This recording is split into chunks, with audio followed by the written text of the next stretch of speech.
Lucy कबूतरी ने 5 अंडे दिए थे। वो बहुत खुश थी। कबूतरी के पड़ोस में चिड़िया और कौवे भी रहते थे। चिड़िया लूसी कबूतरी के पास जाती है। लूसी बहन, आपको बहुत बहुत मुबारक हो। आपके यहाँ तो 5-5 अंडे आए हैं। हाँ चिड़िया, खुशी के साथ साथ गम भी है। अगर मेरे कबूतर जी मेरे पास होते तो मैं इन अंडों की रक्षा कर सकती। अब मुझे बहुत डर लग रहा है। आखिर मैं इन बच्चों को कैसे पालूंगी? लूसी बहन, आप चिंता न करें, मैं आपके साथ हूँ। जब भी आपको मेरी जरूरत हो आप मुझे बुला लेना, मैं दौड़ी चली आऊंगी। दूसरी ओर कौवों को भी ये बात पता चल जाती है कि लूसी कबूतरी ने 5 अंडे दिए हैं। कालू, सुना है लूसी ने 5 अंडे दिए हैं।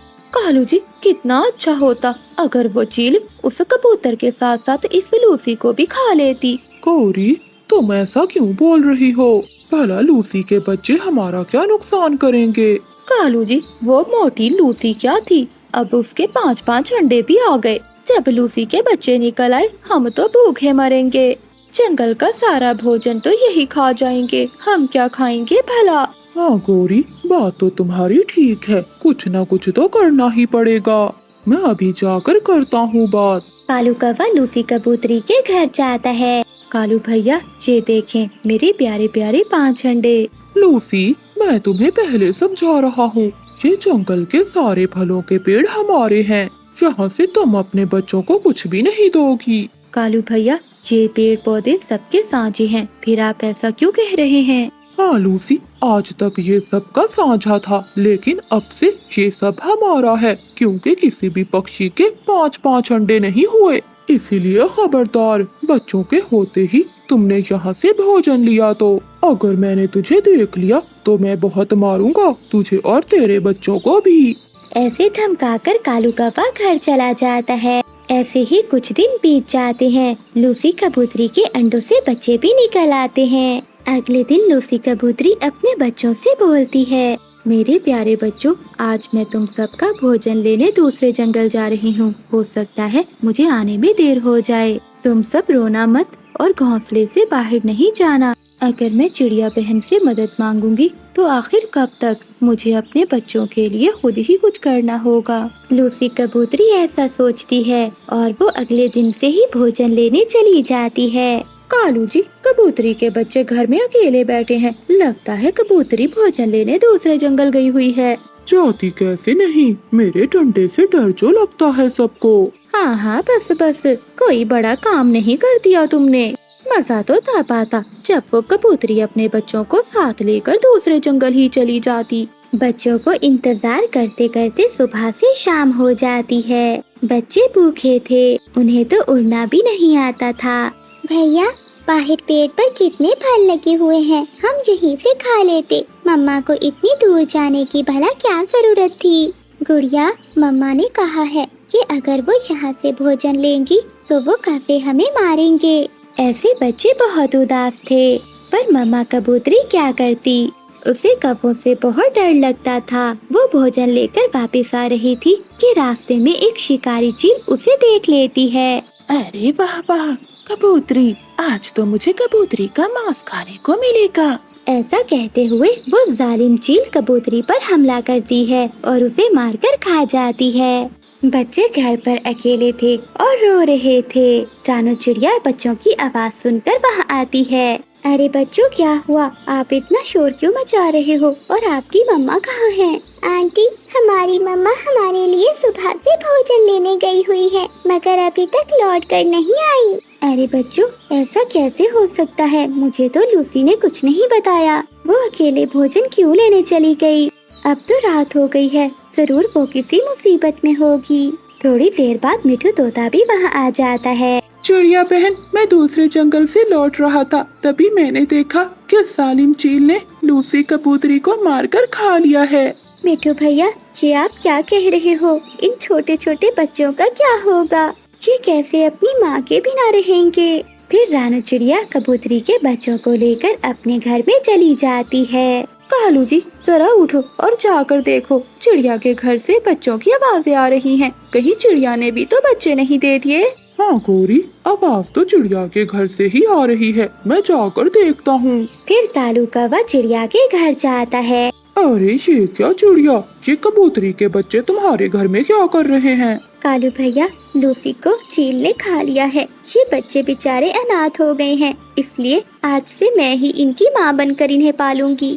क्या चिड़िया, ये तुम क्या कह रही हो? अगर तुम्हें इन बच्चों को पालना है तो यहाँ से जाना होगा। क्यों कालू, ये पेड़ मेरा है और ये घर भी मेरा है, मैं नहीं जाऊंगी कहीं। चिड़िया, तुमने एक बार सुना नहीं, मेरे मामा जी आ रहे हैं और वो इसी पेड़ पर अपना घर बनाना चाहते हैं। वो सुबह ही आने वाले हैं। तुम जल्दी से इन बच्चों को लेकर यहाँ से चली जाओ, वरना मुझे निकालना अच्छी तरह से आता है। कव्वे, मैं तुमसे नहीं डरती, मैं नहीं जाऊंगी। मैं भला इतनी जल्दी इन छोटे बच्चों के लिए घर नहीं बना सकती। क्या कहा? मेरी बात नहीं मानेगी? लगता है तू जानती नहीं मुझे। ये कहते हुए कालू कौवा डंडा उठाता है और कबूतरी के बच्चों को मारने लगता है। कालू, बस करो, मेरे बच्चों को और न मारो। मैं चली जाऊंगी यहाँ से। हो, अब आई अकल ठिकाने, या और लगाऊं डंडे की मार। चल भाग यहाँ से। फिर रानू चिड़िया कबूतरी के बच्चों को साथ लेकर दुखी मन से वहाँ से चली जाती है। कालू कौवा हंसता हुआ अपनी पत्नी से बोलता है, गोरी, भगा दिया मैंने चिड़िया और कबूतरी के बच्चों को भगा दिया, और लूसी को भी एक चील ने खा लिया। अब कोई भी नहीं रहेगा हमारे पड़ोस में। अरे वाह वाह मेरे सुंदर पति जी, ये तो तुमने बहुत अच्छा किया। अब हम पास वाले घरों में किराएदार रखेंगे और वो हमें दाना देंगे। रात अंधेरी थी। चिड़िया खुले आसमान में अपने छोटे छोटे बच्चों को साथ लेकर खड़ी हुई थी। ऐ ऊपर वाले, मैं इन छोटे छोटे बच्चों को लेकर कहाँ जाऊंगी? अब आप ही मेरी कोई मदद करें, कोई रास्ता दिखाएं मुझे। रानू चिड़िया ऐसे रो रही थी। तभी वहाँ पर एक जादुई परी आती है। वो चिड़िया के लिए सबसे पहले एक सुंदर सा घर बनाती है। छोटी चिड़िया, ये जादुई घर है जहाँ पर तुम्हें भोजन की भी कोई कमी नहीं होगी। मैं इन छोटे बच्चों के लिए आई हूँ। आज से तुम इन छोटे बच्चों को साथ लेकर इसी घर में रहना। परी जी, आपका बहुत बहुत धन्यवाद। फिर परी वहाँ से आसमान में चली जाती है और चिड़िया कबूतरी के बच्चों को साथ लेकर घर में चली जाती है। अरे ये कौन सा फल है? पहले तो मैंने कभी नहीं देखा ऐसा फल। ऐसा कहते हुए गोरी कभी थोड़ा पास जाकर फल के पास बैठ जाती है। अरे ये फल तो बहुत स्वादिष्ट लग रहा है, मगर क्या करूं? अगर मैंने इस फल को खा लिया और मुझे कुछ हो गया तो? नहीं, मैं एक काम करती हूँ, पहले इस फल को किसी और को खिलाकर देखती हूँ, तब पता चलेगा। ये सोचते हुए गोरी कभी एक फल तोड़ती है और वहाँ से उड़ जाती है। थोड़ी दूर गोरी कभी को रानू चिड़िया मिलती है। चिड़िया, देखो मेरे पास कितना स्वादिष्ट फल है। अरे गोरी बहन, ये फल तो बहुत स्वादिष्ट लग रहा है। आपको कहाँ से मिला ये फल? चिड़िया, ये फल मुझे घनी झाड़ियों में से मिला है। ये फल बहुत स्वादिष्ट है। मैंने अभी अभी बहुत सारे फल खाए हैं। ये एक फल बचा हुआ था, सोचा तुम्हें ही दे दूं। अब तुम जल्दी से खाकर देखो ये कैसा है। तभी मिठू तोता और कबूतर भी वहाँ से उड़ते हुए जा रहे थे। वो उन दोनों को देखकर वहाँ आ जाते हैं। गौरी, ये फल कैसा है? क्या हमें भी थोड़ा सा दोगी? हाँ मिठू, क्यों नहीं। पहले ये फल चिड़िया को तो खाने दो, तुम्हें मैं और तोड़ कर देती हूँ। चिड़िया बहुत भोली थी, वो फल को खाने लगती है। अरे वाह गोरी, ये तो बहुत स्वादिष्ट फल है। ऐसा फल तो मैंने पहली बार खाया है। चिड़िया बहन, थोड़ा फल मुझे भी दो। जैसे ही रानू चिड़िया वो फल मिठू को देने लगती है तो रानू चिड़िया भी होश हो जाती है और वहीं पर गिर पड़ती है। अरे ये क्या हो गया चिड़िया को? चिड़िया तो बेहोश हो गई है। अरे गोरी, तुमने क्या खिलाया है चिड़िया को? कौन सा फल था ये? कबूतर, मुझे क्या पता, जिद कर रही थी कि उसे ये मीठा फल खाना है तो मैंने दे दिया। फिर अचानक चिड़िया को कुछ होने लगता है और वो एकदम से बहुत बड़ी हो जाती है। ये चिड़िया तो भूतिया राक्षस बन गई है, वरना ये हमें खा जाएगी। वो पक्षी रानू चिड़िया को इतना बड़ा देखकर वहाँ से भागने लगते हैं। वहीं रानू चिड़िया को पता नहीं चलता कि आखिर उसके साथ हुआ क्या है। अरे रुको दोस्तों, तुम सब कहाँ जा रहे हो? भला आप सब मुझसे दूर क्यों भाग रहे हो? जंगल के सभी पक्षी रानू चिड़िया को इतना बड़ा देखकर अपने अपने घोंसलों की ओर भाग रहे थे। ऐ ऊपर वाली, मैं इतनी बड़ी कैसे हो गई? आखिर मेरे साथ ऐसा क्या हुआ है? हाँ, जरूर उस फल की वजह से मेरा ये हाल हुआ होगा। वही मिट्ठू तोता और कबूतर गोरी कवि के साथ उसके घर चले जाते हैं और वहीं छुपकर बैठ जाते हैं। वही रानू चिड़िया भटकती हुई गोरी कवि के घर के बाहर जाकर बैठ जाती है। दोस्तों, मेरी मदद करो, मेरा यकीन करो, मैं आपको कुछ भी नहीं कहूँगी। मिट्ठू भैया, कबूतर भैया, आप तो मेरी बात सुनो ना। अरे भाग जा चिड़िया यहाँ से, तू अब भूतिया चिड़िया हो गई है। हम जानते हैं कि तू अब हम में से किसी को भी नहीं छोड़ेगी। हाँ, गोरी कवि ठीक कह रही है। अगर चिड़िया तुमने हमें छुआ तो हम तुम्हारे जैसे हो जाएंगे। अरे तुम मेरा यकीन करो, मुझे कुछ नहीं हुआ, मैं पहले जैसी ही हूँ। गोरी और मिट्ठू, मुझे लगता है कि हमें चिड़िया की मदद करनी चाहिए। ऐसे मुश्किल में हमें उसे अकेला नहीं छोड़ना चाहिए। जंगल में गर्मी बढ़ रही थी। ऐसे गर्मी के मौसम में रानू चिड़िया और मिट्ठू तोता तालाब से पानी पीने के लिए जा रहे थे। चिड़िया, कितनी तेज धूप है, मुझसे ये धूप अब बर्दाश्त नहीं हो रही। तभी आसमान से कबूतर नीचे आकर गिरा। मिट्ठू, ये तो कबूतर है। कबूतर भैया, आपको क्या हुआ? चिड़िया, मुझे बहुत प्यास लगी है, मगर अब मुझ में इतनी हिम्मत नहीं है कि मैं उड़कर तालाब पर पानी पी सकूं। मिट्ठू भैया, कबूतर को उठाने में मदद करो। फिर रानू चिड़िया और मिट्ठू तोता कबूतर को उठाकर तालाब पर लेकर जाते हैं। उन तीनों ने तालाब से पानी पीकर अपनी प्यास बुझाई। तभी वहाँ बुलबुल आ जाती है, वो भी तालाब से पानी पीती है। तभी इन तीनों ने देखा कि बुलबुल रो रही है। क्या हुआ बुलबुल बहन, तुम रो क्यों रही हो? चिड़िया बहन, मैं अपने बेटे के लिए दाना ढूंढने गई थी, लेकिन जब मैं वापस लौटी तो गर्मी और प्यास की वजह से मेरा बेटा मर चुका था। ये सुनकर तीनों को बहुत दुख हुआ। ऐसे बहुत से दिन गुजरते गए और गर्मी भी बढ़ती रही और तालाब का पानी भी तेजी से सूख रहा था, जिससे ज्यादातर पक्षियों ने गर्मी के मारे अपना दम तोड़ दिया था। एक दिन रानू चिड़िया तालाब से पानी पीने गई तो उसने देखा कि तालाब आधा सूख चुका है। धूप भी बहुत तेज हो रही है और ये तालाब भी बहुत छोटा होता जा रहा है। अगर ऐसा ही चलता रहा तो हमारे जंगल वासियों का क्या होगा? रानू चिड़िया एक पेड़ पर जाकर बैठ जाती है। तभी रानू चिड़िया को कोई आवाज सुनाई देती है। सामने गोरी कवि ने एक बोतल में नीली परी को कैद किया हुआ था। नीली परी, तूने मेरी ख्वाहिशें पूरी नहीं की ना, अब देखना मैं तेरा क्या हाल करती हूँ।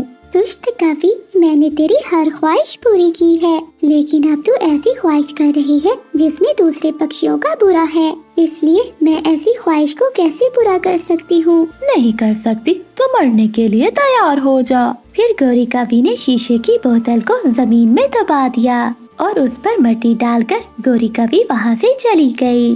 तभी रानू चिड़िया वहाँ जाती है। रानू चिड़िया को आवाज आती है, अब तो मेरा मरना निश्चिंत है।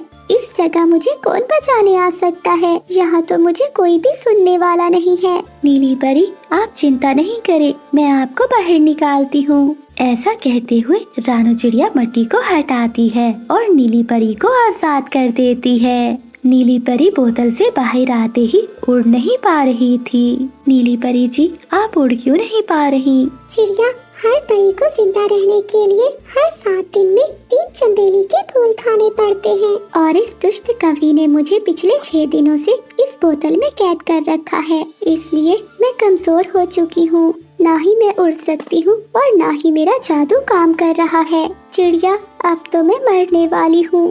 नीली परी जी, तो आपको कैसे बचाया जा सकता है? क्या मैं आपको वो फूल ला कर दूं?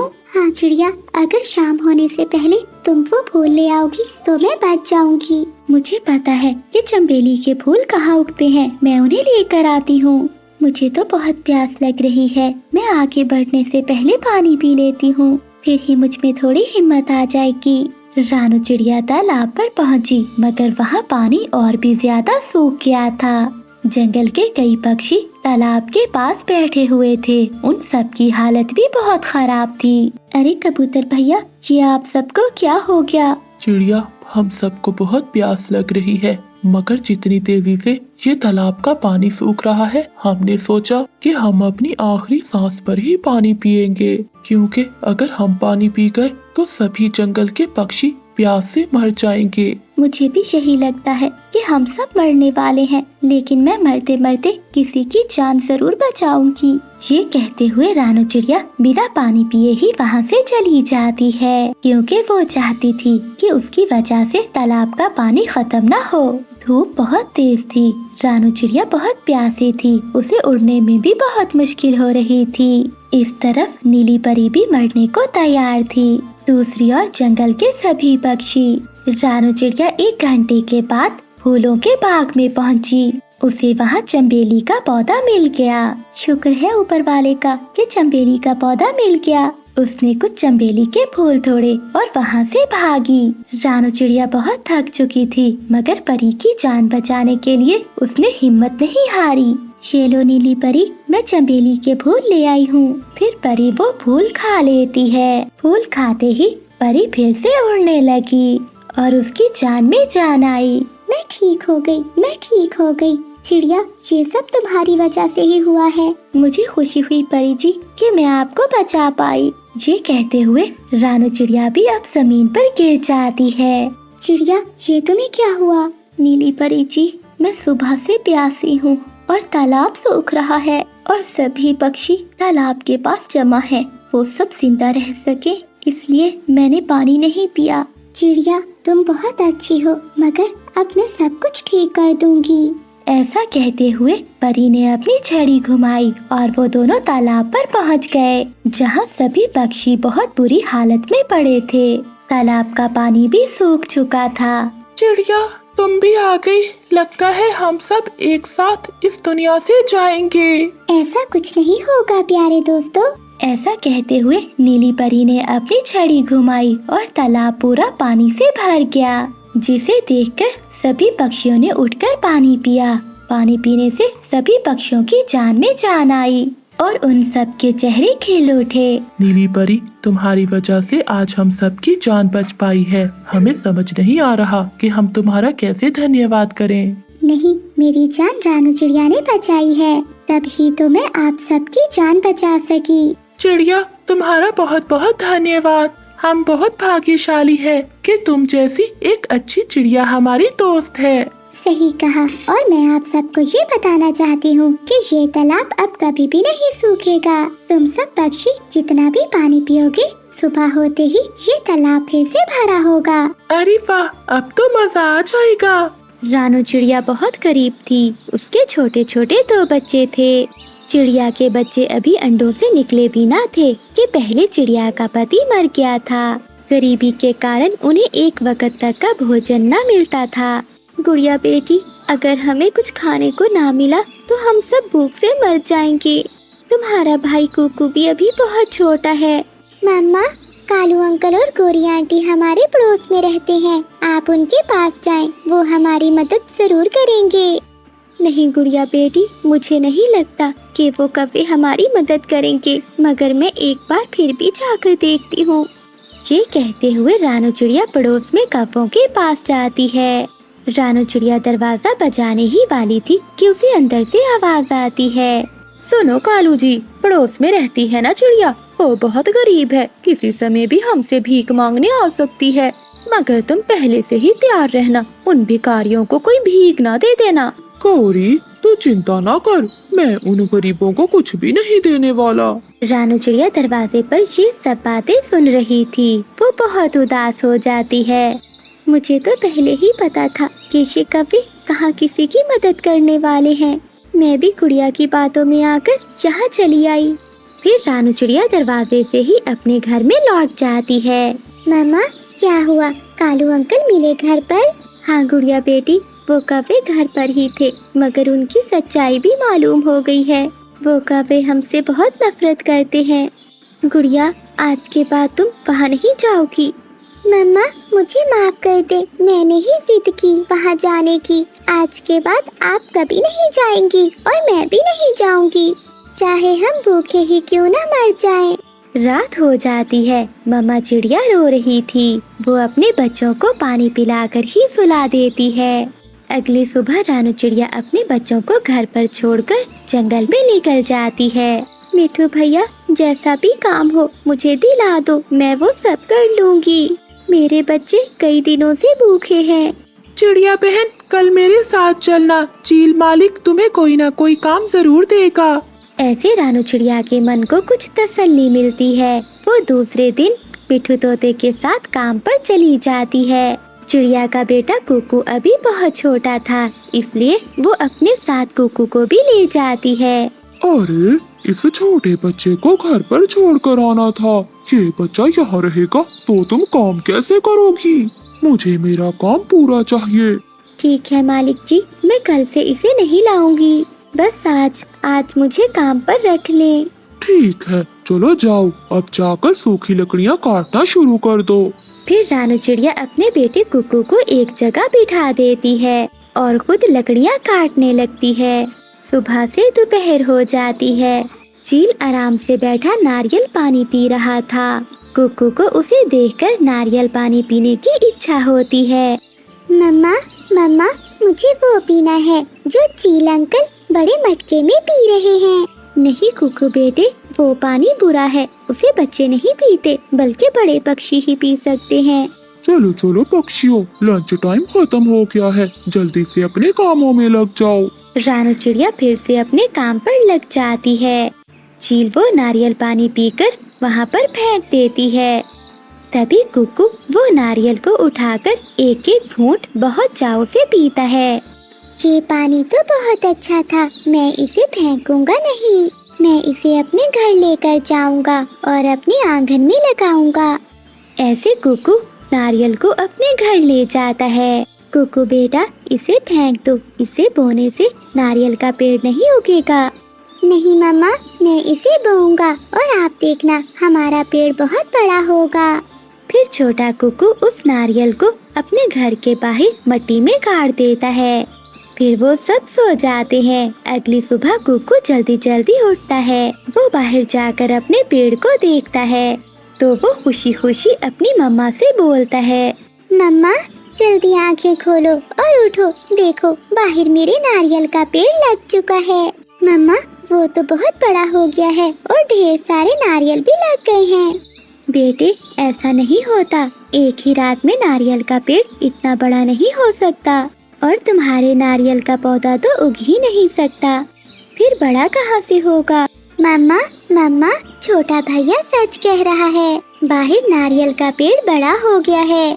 फिर मामा चिड़िया अपने बच्चों के साथ उड़ती हुई बाहर आती है।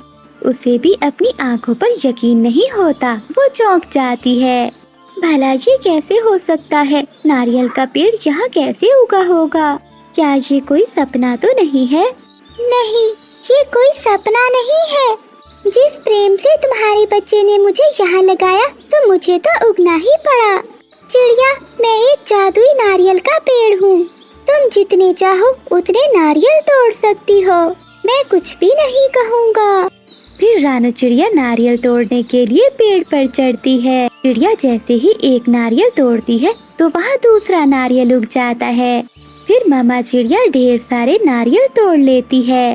फिर चिड़िया बाजार में नारियल बेचकर अच्छे खासे पैसे कमाती है। इसी तरह चिड़िया के हालात दिन ब दिन सुधरने लगे थे। अरे कालू, वो चिड़िया तो बहुत अमीर हो गई है, देखा नहीं उसने तो अपना घर पक्का बना लिया है।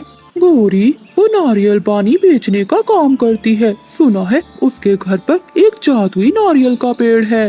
अच्छा, तो ये राज है। मैं भी सोचूं एक पेड़ पर इतने नारियल कैसे लग सकते हैं भला। कालू जी, ऐसे तो वो चिड़िया अमीर हो जाएगी। चलो उसका पेड़ काट देते हैं, ना रहेगा बांस और ना बजेगी बांसुरी। ऐसे योजना बनाकर वो दोनों रात को पेड़ काटने चले जाते हैं। वो जैसे ही कुल्हाड़ा पेड़ को मारने लगते हैं तो नारियल का पेड़ बहुत गुस्सा हो जाता है, तो वो पेड़ उन दोनों को अपनी शाखों से बहुत मारता है। शोर सुनकर रानू चिड़िया भी बाहर आ जाती है। अरे कव्वो, तुम यहाँ क्या करने आए हो? चिड़िया, हमें बचाओ, ये पेड़ हमें जान से मार देगा। नहीं नहीं चिड़िया, ये दोनों मुझे यहाँ काटने आए थे ताकि तुम नारियल पानी ना बेच सको। चिड़िया, हमें माफ कर दो, हम फिर से कभी ऐसा नहीं करेंगे। फिर रानू चिड़िया को उन पर दया आती है। वो उन्हें वहाँ से जाने देती है। रानू चिड़िया की 11 बेटियां थी और फिर उसने 12वां अंडा भी दिया हुआ था। हे भगवान, इस बार तो मुझे एक बेटा दे दे। जंगल के सभी पक्षी मुझ पर हंसते हैं। अपनी मम्मा की ये बातें सुनकर गुड़िया अपनी मम्मा से कहती है, मम्मा आपको बेटियां पसंद क्यों नहीं है? हम कितनी सुंदर हैं, लाल लाल पंखों वाली। गुड़िया बेटी, बात मेरी पसंद नापसंद की नहीं है, बात है समाज के पसंद की। समाज वाले मुझे ताना दे देकर मार देंगे। मगर मम्मा, आपको चिंता करने की कोई जरूरत नहीं है, आपकी बेटियां ही आपका फख्र होगी। गुड़िया बेटी, आप नदी से पानी लेकर आओ, मेरा पानी पीने का बहुत मन कर रहा है। ठीक है मम्मा, मैं जब तक पानी लेकर आती हूँ आप थोड़ा आराम कर लीजिए। गुड़िया वहाँ से चली जाती है। गुड़िया नदी पर जाती है तो वहाँ पर पहले से गोरी कवि बैठी हुई थी। अरे मेरी बेटी गुड़िया, गुड़िया आगे क्या करने आई हो तुम? गुड़िया आंटी, मैं अपनी मम्मा के लिए पानी लेने आई हूँ। मतलब तुम्हारी मम्मा के अंडे से बच्चा निकलने वाला है, इसलिए इतना ख्याल करके बैठी हुई है। हाँ गुड़िया आंटी, अंडे से मेरा भाई निकलने वाला है। बस बस गुड़िया, बहुत सुन लिया। मेरा भाई निकलने वाला है तो तुम्हारी माँ का बेटा। बस अगर तुम लोगों के घर में बेटा पैदा हो जाए तो मिठाई मैं बांटूंगी। गुड़िया आंटी, ये आप गलत बात कर रही हो। मेरा भाई पैदा होगा और मेरी मम्मा का सहारा बनेगा। क्यों? भाई ने सहारा बनना है? जो तुम 11 बैठी हो, तुमने आशिकों के पीछे भागना है। अब बहुत गंदी है, मुझे आपसे बात करनी ही नहीं चाहिए थी। हाँ हाँ, तुम कहाँ बात करती हो मुझसे? भाई बात तो तुमसे मैंने ही की है। ऐसी गुड़िया को सुनाकर गोरी कवि वहाँ से चली जाती है। कोलूपति जी, पता है आज उस छोटी चिड़िया के 12वें अंडे से बच्चा निकलने वाला है। गोरी, बच्चा ना कहो, बोलो बेटी निकलने वाली है उसके अंडे से।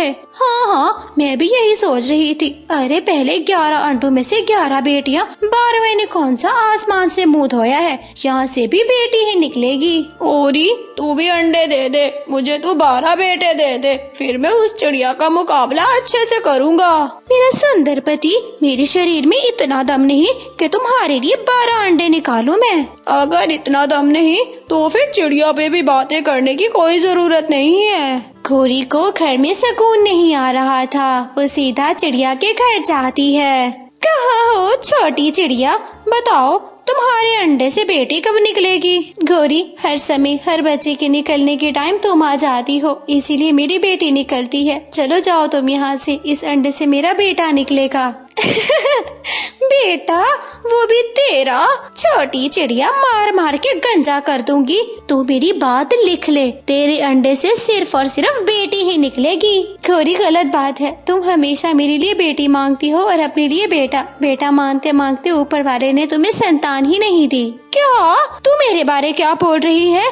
मुझे संतान ना होने का ताना दे रही है? छोटी चिड़िया, अब तो देख, मैंने तुझे बिना संतान के कंगला ना किया तो मेरा नाम भी गोरी कवि नहीं है। गोरी, मेरी बेटियों ने तुम्हारा क्या बिगाड़ा है? चलो जाओ यहाँ से, हमेशा ही मेरी जिंदगी का सुकून बर्बाद करती रहती हो तुम। गुस्से में गोरी कवि वहाँ से चली जाती है और वो सीधा पहाड़ों की दिशा में माही झील के पास जाती है। झील दी, मुझे ये बताओ, कितने दिनों से मांस नहीं खाया तुमने? कवि, मैंने तो पूरे 2 साल से मांस देखा ही नहीं। अरे सब्जियाँ और फलों पे गुजारा है मेरा। झील दी, तुम तो अपने चील परिवार का नाक कटवा रही हो। अरे आओ, हमारे जंगल में इस छोटी चिड़िया की पूरी 12 बेटियां हैं। हाँ तो उसकी बेटियां उसके लिए, मैं क्यों खाऊं उसकी बेटियां? अगर तुम इसका उसका करती रही, अरे चीलों की बरादरी से निकल जाओगी। चील मांस खाता है, ना कि तुम्हारी तरह सब्जियां और फल। ना जाने किस बरादरी का बेगैरत चील है तू।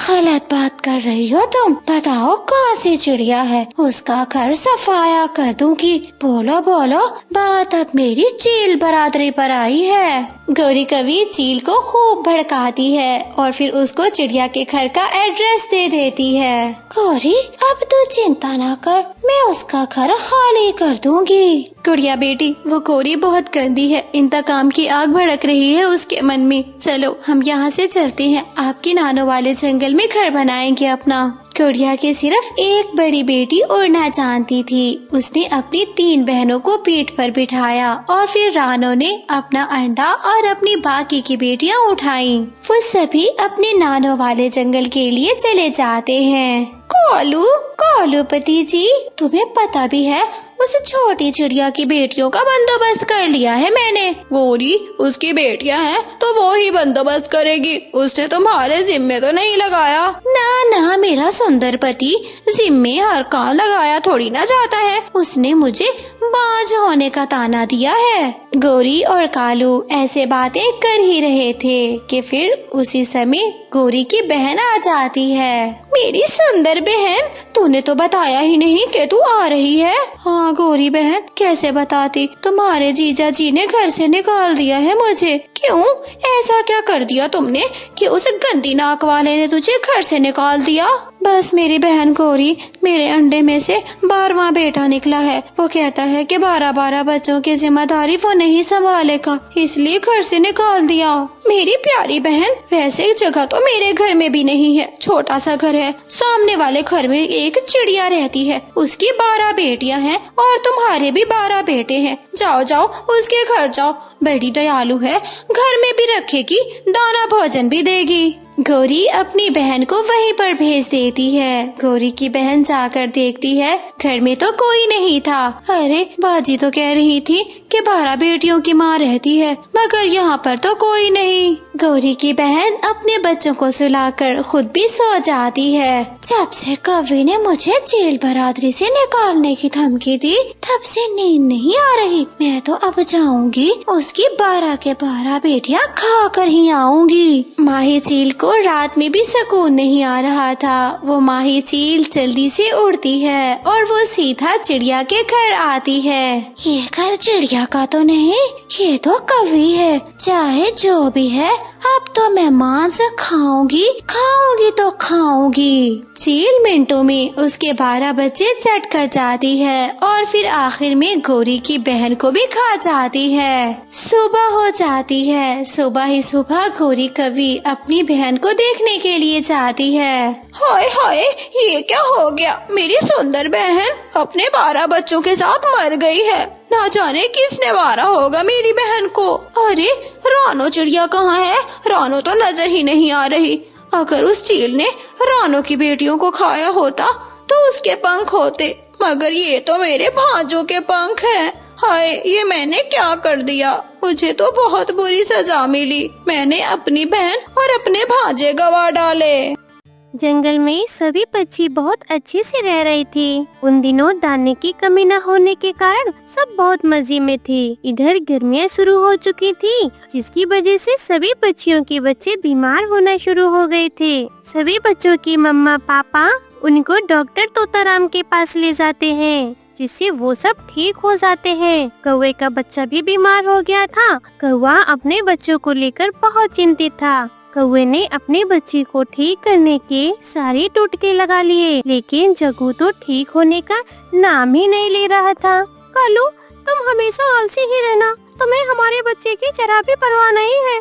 कब से जग्गू बीमार पड़ा है, मजाल है कि तुम उसे डॉक्टर तोताराम के पास लेकर जाओ। शुरू हो गए तुम्हारे फिर से ताने। जरा सा भी मुझे सुकून नहीं लेने देना। कालू, मेरा जग्गू को लेकर चलो जल्दी से तोता डॉक्टर राम के पास।